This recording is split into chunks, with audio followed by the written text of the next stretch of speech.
This is Radhakrishna, lecturer in computer science, Chambers Degree College, Palgolu.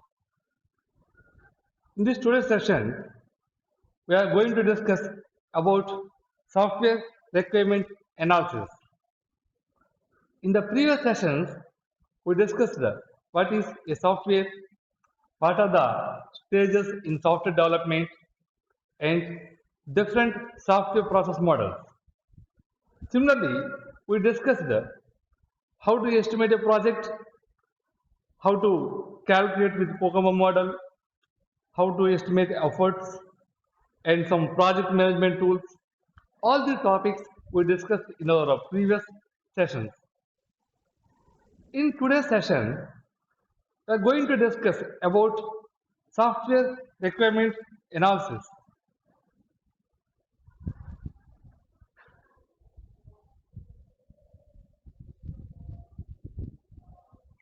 Software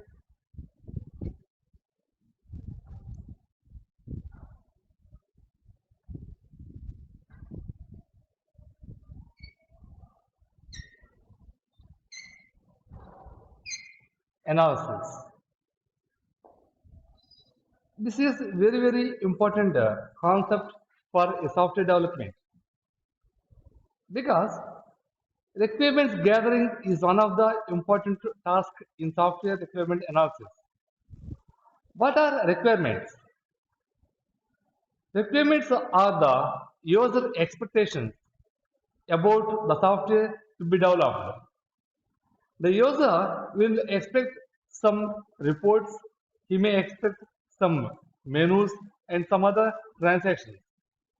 So, user will expect some requirements and he will provide these details to the software company. The software project manager must gather all the details and he must analyze them, he must verify them, and he have to create a document with these requirements.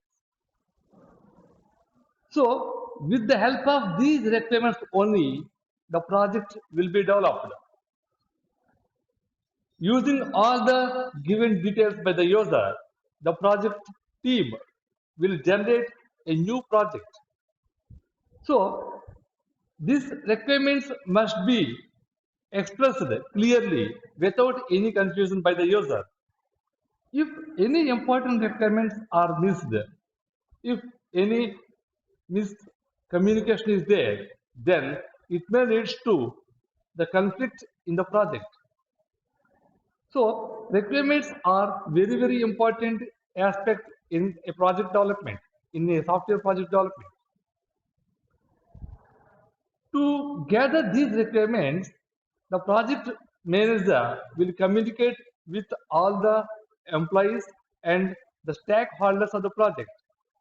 The stakeholders and the end users will give their requirements, will give their transactions and their company nature to the software company.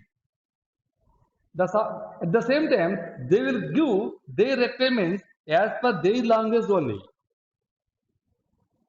They cannot give those details in technical format. For example, if you see, if a bank wants to automate their all the branches, then they will communicate a software company and they will give their requirements. That is, they will use their technology.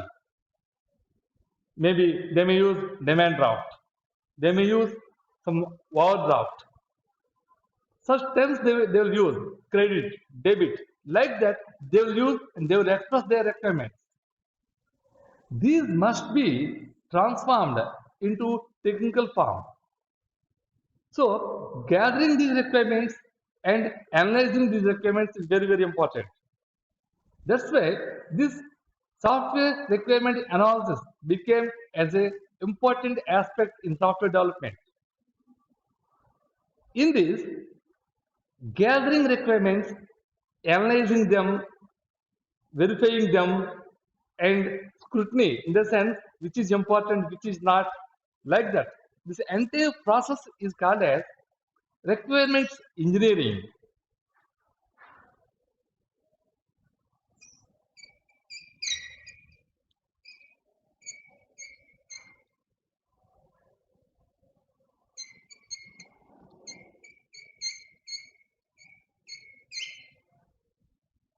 requirement engineering means following some principles to gather requirements, to analyze the requirements, finally creating a document that contains finalize the requirements.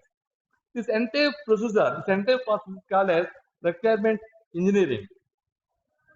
In this requirement engineering, first we have to perform the following steps. First one is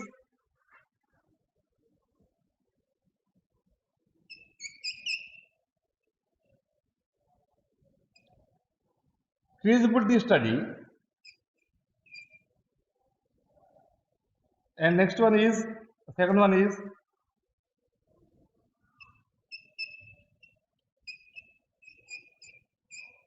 requirements gathering,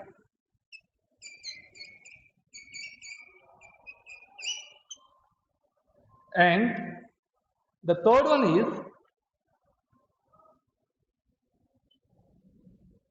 SRS, means software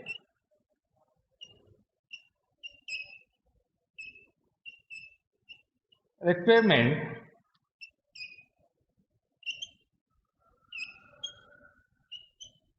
specification.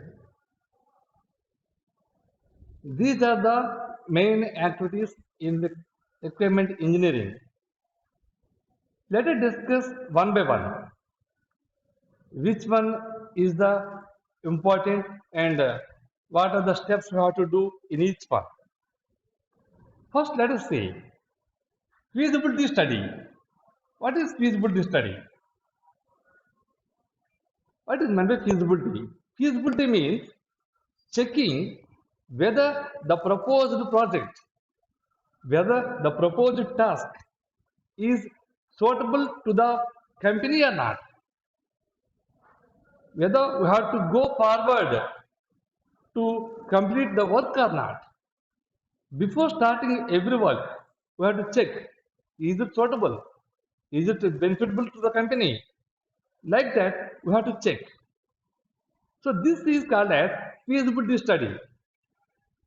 This feasibility study will be performed in our real life also, in our general life also, not only for software development. Suppose if you have a project to construct a building, then we will check whether investing that much of money is suitable for us or not. If we invest that much of money for the building, is it profitable? Is there any loss? Like that we'll check. Similarly, suppose you want to purchase a car, you have to check feasibility. Is the purchase of car is suitable for you or not? If it is useful, it is beneficial to you, then you will go for purchase. If you feel this is not useful, this is not beneficial for us financially and so many ways, then it is not feasible. Like that, we have to check whether the proposed task, whether the proposed work is feasible to the company or not. That must be verified. In software point of view, we have to check three types of feasibilities.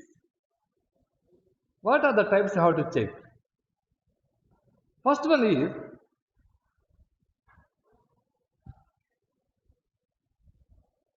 technical feasibility.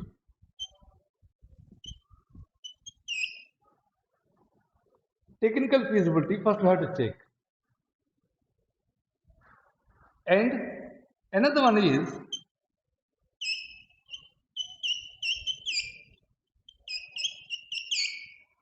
operational feasibility.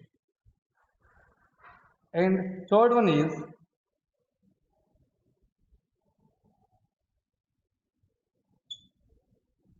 economic feasibility. These three feasibilities must be verified whether the project, the proposed project is suitable for the company or not. We have to check these three. Let us discuss one by one.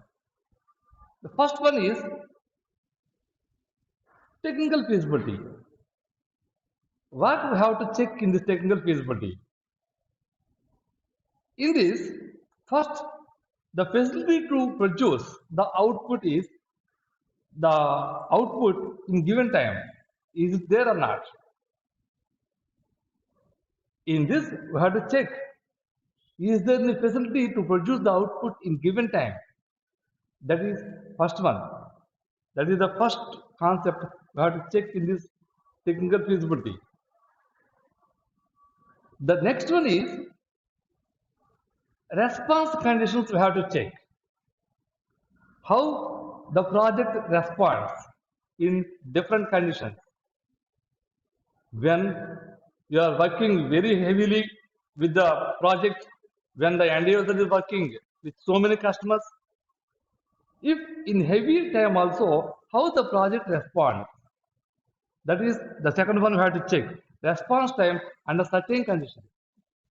At the same time, we'll have some special conditions.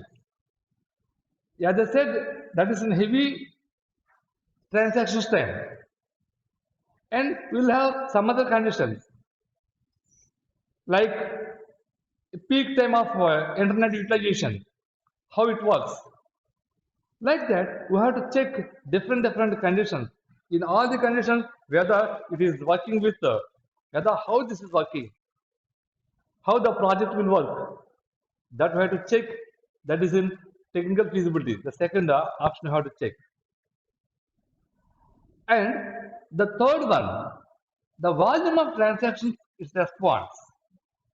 For the volume of transactions, suppose if the transactions are very heavy, for example, if you take for banks, the ATM transactions will be very heavy at the beginning of month, because when the people got their salaries, they will try to withdraw. So from first to fifth, there will be much more transactions. So that is the peak time. So in those conditions, how this project responds? Is it response very good or not? Like that aspect also you have to check. And how the data will be communicated to different areas. How to communicate data to different areas? Is there any possibility in this or not? It also must be verified. Communicating information or data to several areas. So all these concepts, all these feasibilities, possibilities will be verified in this technical feasibility. And the next one, we have operational feasibility. In operational feasibility, we have to check what changes will be brought to the system. If we use the software, then what are the changes that will be applied, that will be affected to the system, that we have to check. To the existing system, that the latest software will affect something. Already the company people, the end users are using some systems. They may have computerized or manual systems. Now, the latest developed system will affect the existing system. How this affects the existing system? And is there the chance of organization disturbance? That also must be verified in this operational feasibility. Is there any chance of the existing system disturbance? It must not be disturbed. With the help of the new project, the company must be benefited. The company must not be disturbed. Their transactions or their business must not be disturbed. If it is like this, then that is not operationally feasible. If a new project disturbs the existing system of the existing arrangements of the company, if they are getting some disturbance in their company, then our proposed project is not operationally feasible. So that must be verified. And another we have to check in this operational feasibility is there any skilled persons in the company? That means, is there any persons can operate the latest software? Are they knowledgeable? Are they technically sound? It must be verified. If they are not well trained, if they are not technically sound, then is there a possibility to train them? It must be verified. That depends on the education and skills of the existing staff of the company. If the existing staff are not suitable to train them, then the company, the end user, the client need to appoint new persons. Again, this may create another disturbance. The senior staff may not work, then if they have to appoint new persons, that may create another problem. So we have to check, are there any skilled persons in the company or not? Are there any technically skilled persons in the company or not? If there is no technical skill person, then is there any chance to train them according to our technical requirements? That must be verified. If it is also not possible, then it's not possible to develop the software, because if the existing staff are not suitable for this latest project, how they can appoint new staff by removing existing staff? This will be a problem. So this must be verified. And another feasibility we have to check, that is economic feasibility. This is very, very important. What is economic feasibility? In this, we have to check the latest proposed software, the latest proposed project benefits the company in point of finance. That means the benefits gained by the new project must be greater than the previous expenditure.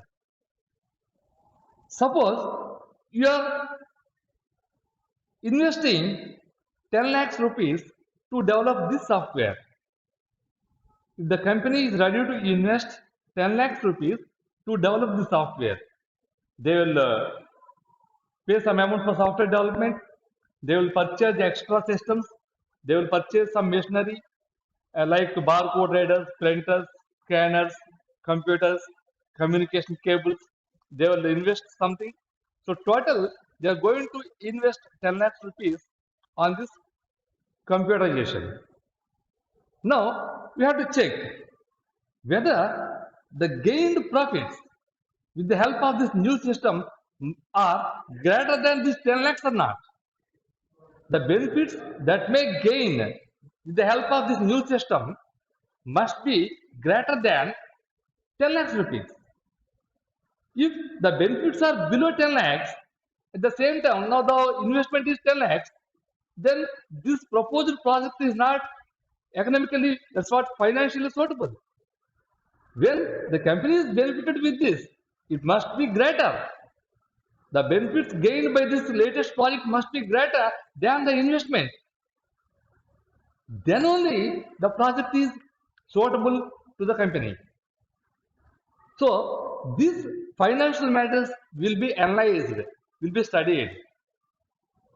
If all these three leads to a positive response, that is, this project is suitable, this project is technically, operationally, economically suitable. If the result is positive, then we can go for next stage. We can go for project development. Suppose if any one of these or all these gives us a negative result, that means this is not operationally feasible, otherwise this may be not technically feasible. Like that, if you got any response, as per our analysis or as per our study, if you got a negative response, then we must try to overcome those problems. Due to which problem, due to which reason that is not feasible. In some cases, that may be technically not feasible. Then we have to check what are the technical problems that's raising. Suppose sometimes that may be operationally not feasible. Sometimes that may be not economically feasible. Suppose if it's not economically feasible, we must try to decrease the unnecessary expenditure and then again check. Now is it economically feasible?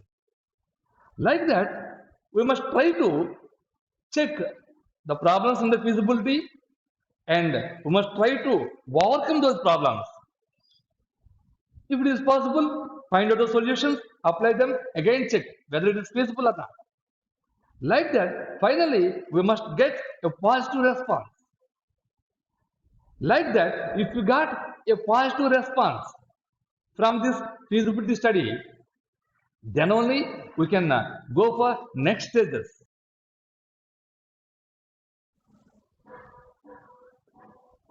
As we discussed, requirements are the important aspect. Now, we discussed about feasibility, feasibility study, and types of feasibilities. If the project is proven that is financially, operationally, and economically that is suitable to the company, that means the response is positive, then we have to go forward. The next stage is requirements gathering. What we have to do in this requirement gathering stage? In this requirements gathering, the developer or the software company people will gather requirements from the client. The client will give requirements as per his knowledge only. The client may not know what is possible in the project. He may not have any knowledge about the software and the technical aspects.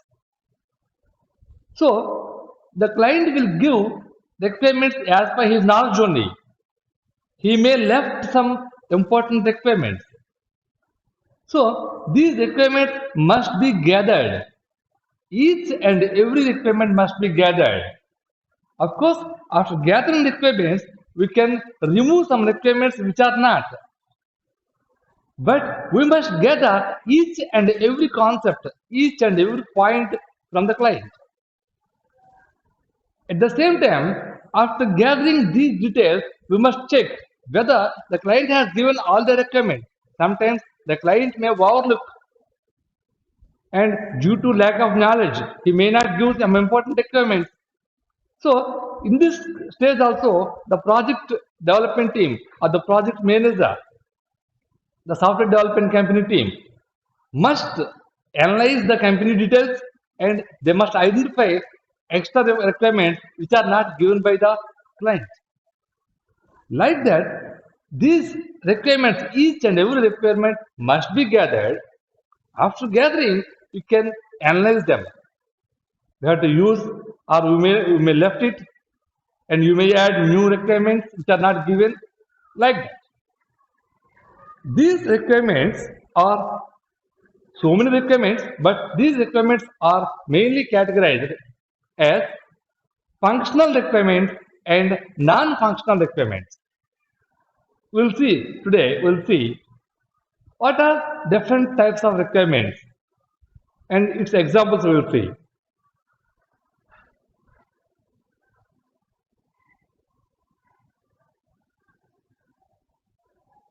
Types of requirements.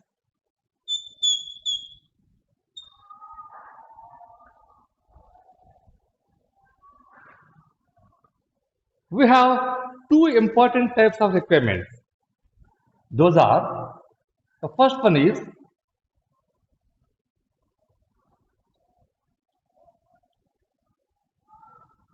functional requirements,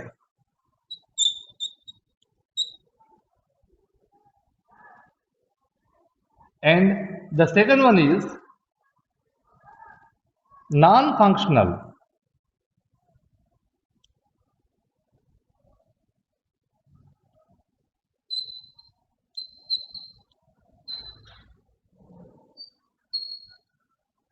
These are the main types. All the requirements will fall into these two types. So let us see what are functional requirements and what are non-functional requirements. Please note down these details. Now, from these two types of requirements, let us discuss each one. What are functional requirements and what are non-functional requirements? What are the examples of functional requirements? What are the examples of non-functional requirements? We will see. First one, I'm going to explain functional requirements. In these functional requirements, The first important requirement we have to check, that is searching operation. Searching is very, very important for a software project. That means, suppose if client enters an invoice number, this is an example. Suppose if the client enters an invoice number, he must get the output immediately on the screen. Another best example, suppose if you go for a bank and you fill a form and submit it to the counter, then they will simply enter your account number in the computer. Then they will get all your account details automatically on the screen. Actually, the bank is having lakhs of customers.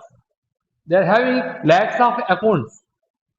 From those accounts, your account details are verified, searched, and are displayed on the screen. So this is the most important requirement, searching. It must be whether they are using the system or server at a different location, maybe that is local, or the data is at remote area. The data may be at different area. From anywhere, the data must be searched and it must be retrieved to the current system. So searching is the important aspect in this functional requirement.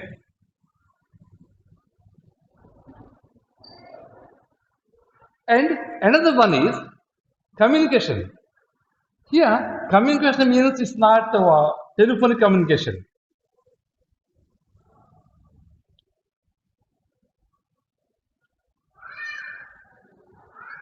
The employees of the company must able to communicate with their managers or with their superiors. They are able to send mails to the higher authorities with the help of our project. So communication is another requirement. This must be included in the project. And another very, very important aspect is providing rights, issuing rights to different users.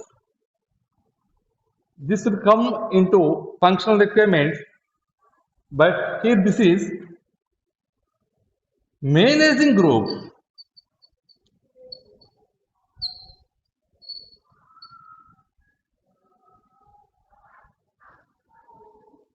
We have to discuss about these managing groups in depth. Suppose the company will have so many employees. If you take an example, a bank as an example, that bank may have several types of employees. There may be clerks, accountants, managers, chief managers, cashiers, like that. There will be so many employees. These employees, suppose there are 10 clerks in the bank, 20 accountants in the bank, 50 cashiers in the bank.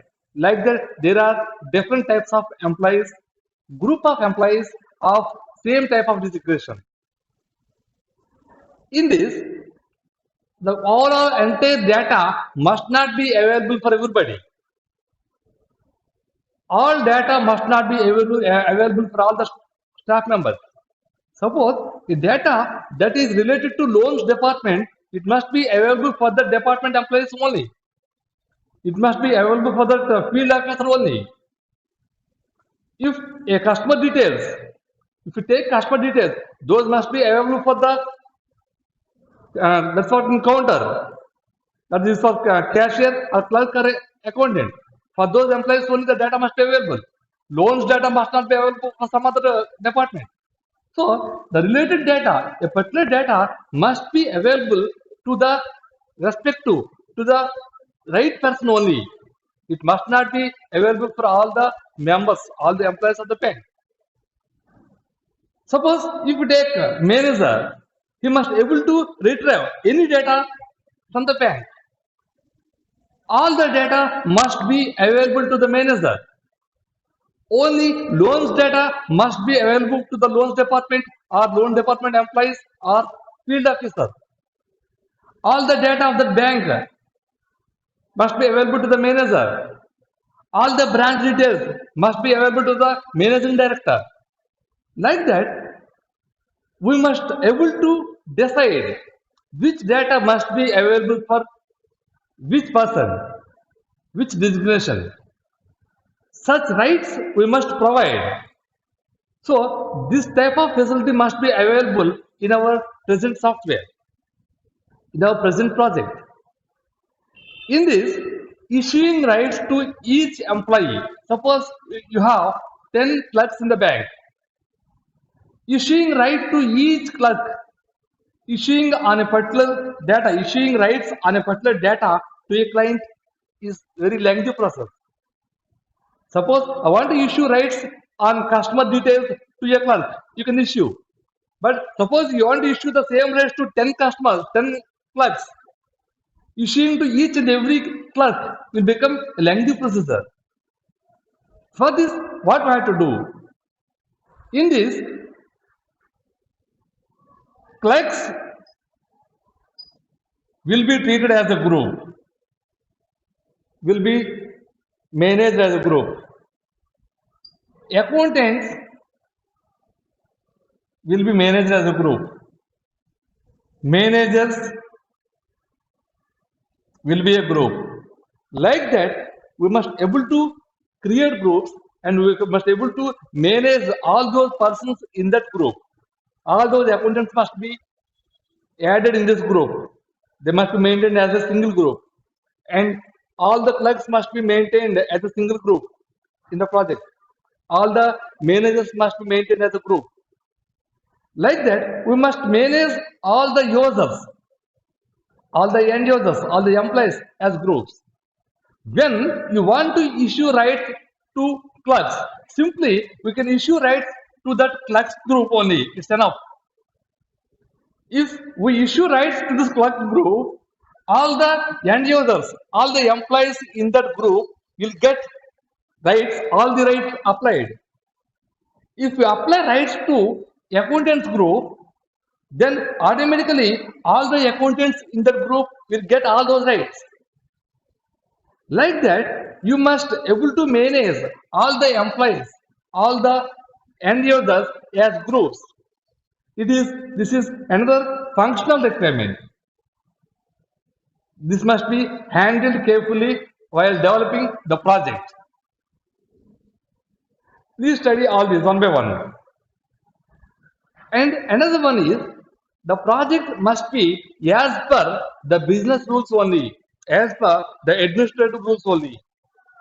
No administrative rules will be deviated. That is also another aspect. Means administrative rules must be followed.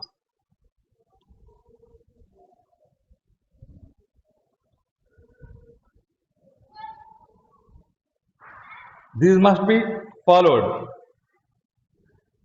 Like that, all these will fall under functional requirements. Now, we will see what are non-functional requirements.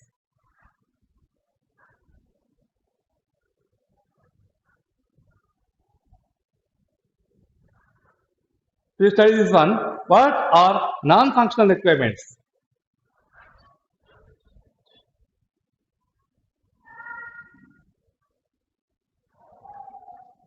In non-functional requirements, the first one is security.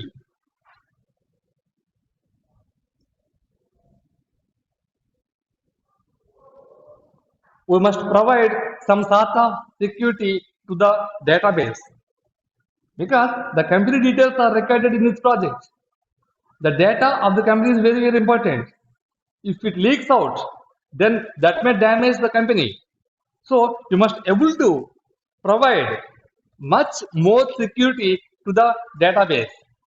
That is another non-functional requirement. Only those who are authorized persons, only authorized persons must able to access the data of the company. So you must provide security also. And another non-functional requirement is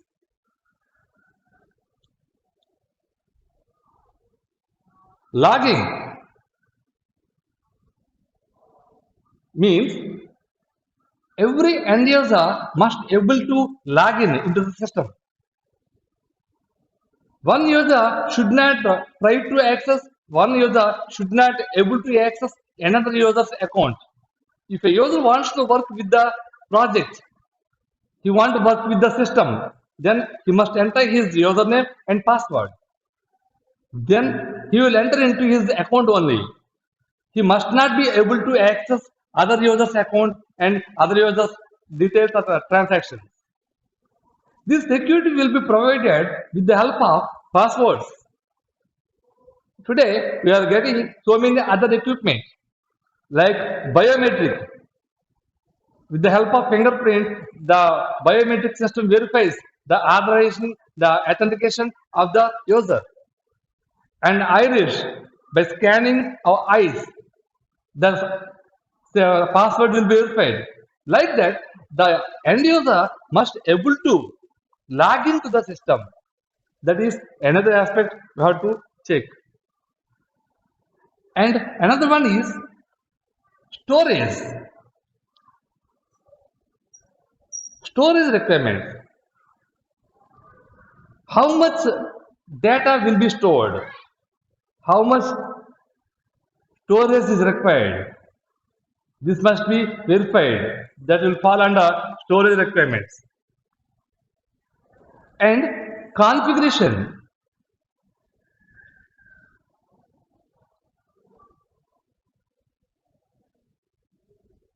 Configuration. Configuration of our system. What is the configuration required? That must be analyzed first. And another one is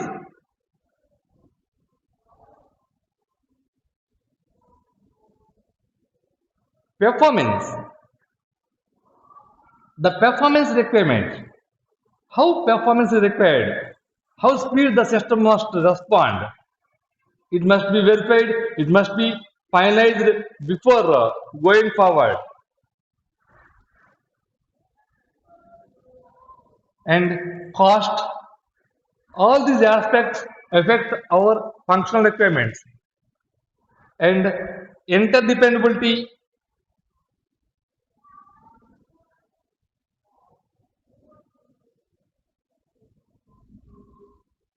Interdependability. How the system depends, one department or one module of the system depends on another one. Interdependability. And flexibility.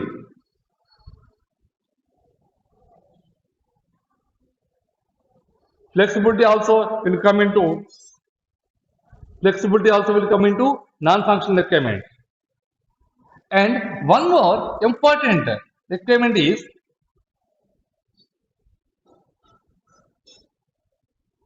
disaster recovery.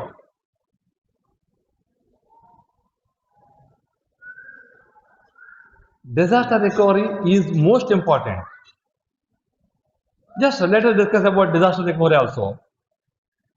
Due to some accidents, that may be fire, short circuit, or maybe due to so many reasons, our computerized systems may damage. These may crash. If these systems fail or crash, then what happens? Most valuable data inside these computers will be damaged. The company may lose their valuable data. If they lose their data, they automatically their company will be closed. They will get into loss. So the company will drop down and they will get some problems. So this must be verified. Most important one is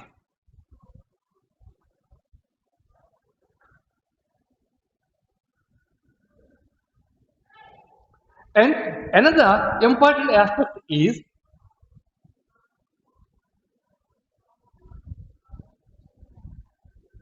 disaster recovery.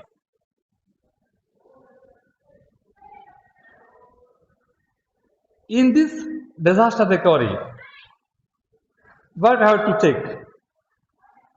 Due to some accident, due to some accidental incident, our system may crash, our computer system may crash.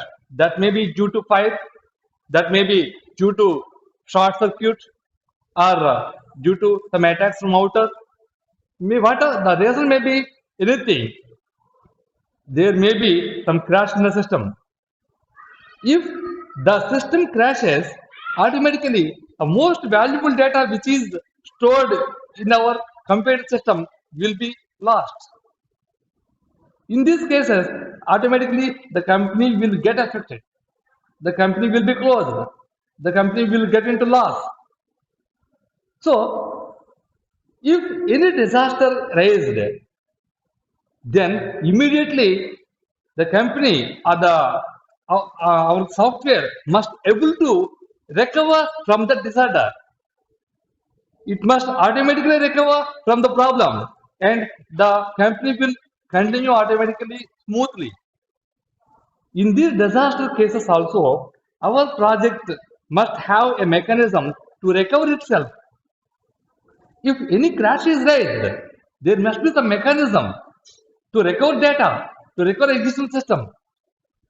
So, disaster recovery is also another important requirement in non-functional requirements. These are two important types of requirements.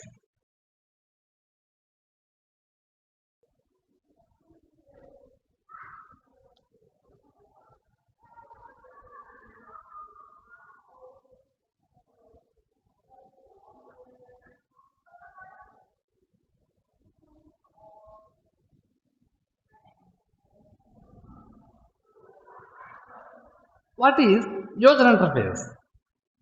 User interface is nothing but the area where the end user works. So, we must plan how the user interface must be.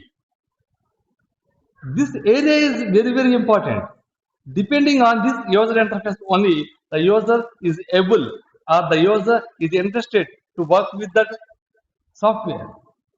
So, while designing user interface, what are the precautions we have to take and what will be the requirement in this user interface? First one, user interface must be easy to operate. It must be easy to operate. Please note down these user interface requirements. The interface or the project that we designed must be easily operatable. The user must be easily interact with that, and there is no, you should not create any confusion. It must be very easy to operate. The user must be able to operate it very easily. That is the first one. And another one is quick response.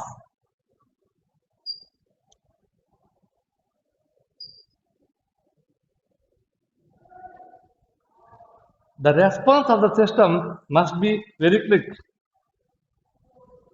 That means if we enter any number, if we enter a student number, the response must be very speed.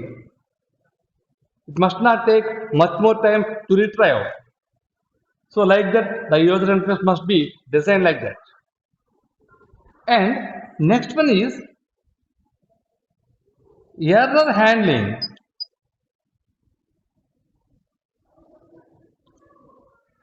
Mechanism.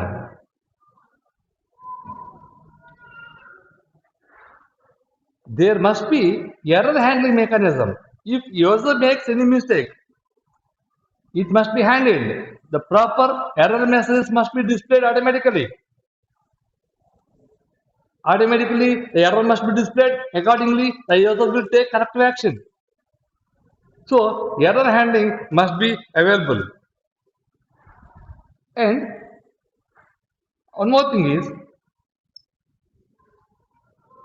content representation.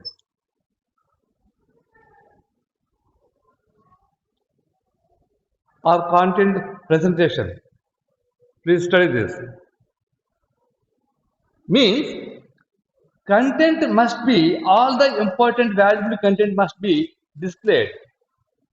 When you enter a user number or account number, all the related data must be displayed. No data must be neglected. So content must be displayed very clearly. And the user interface must be simple also. And in this, consistent user interface element must be used.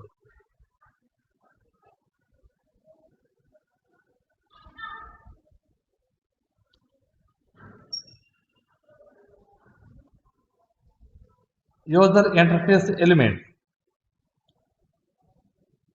Consistent user elements must be used in this. And default settings.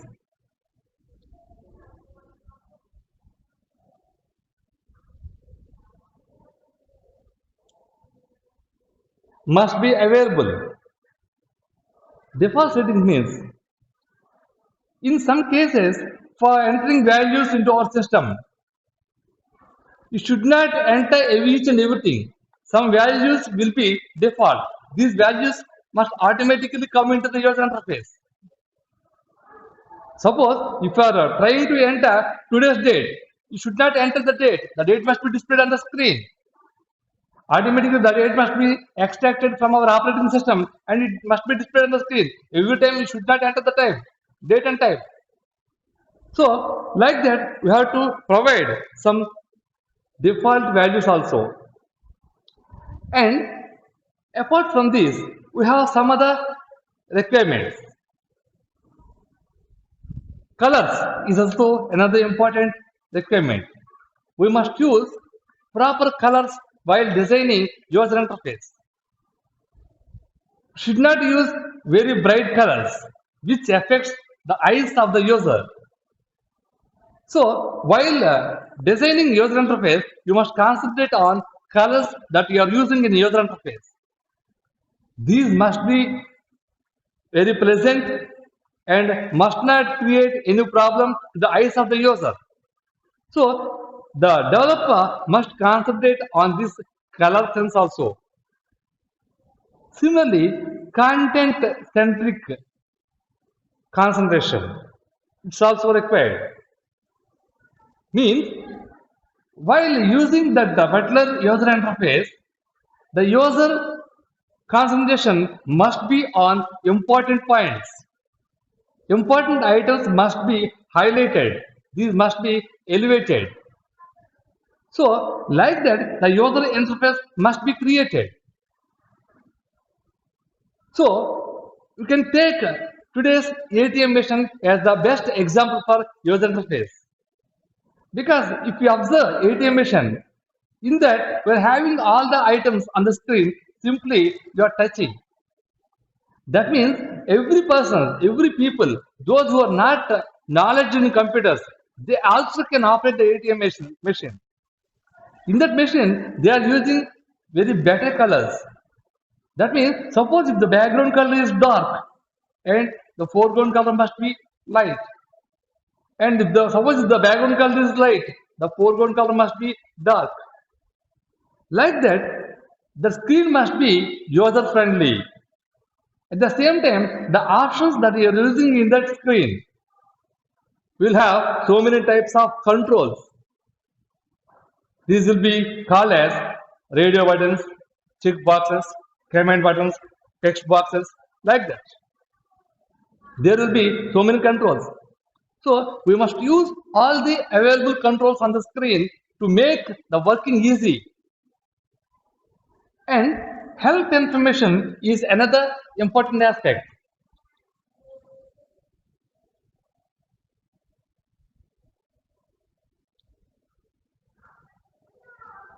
While using this user interface, the user must get some help also. What to do at this particular place. When you focus the mouse pointer on a particular location, automatically the related help must be displayed. What to enter there, what he should not enter, what he should enter. Suppose if he enters anything wrong, the related error message must be displayed. Like that, all these facilities must be included in this user interface. These are the important requirements. Of course, you may have so many. Whatever it may be, finally, the user interface must be user friendly. Even if you develop a very fast, a very great project with the help of senior staff members and senior project developers, and the user interface is not user friendly, then it is of no use. Because the main area where the user works is user interface. It must be user friendly. It must be very clear.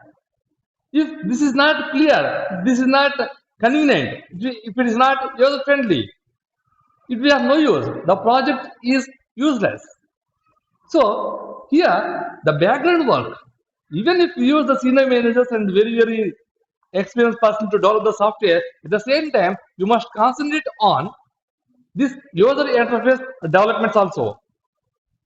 So these are the user interface requirements.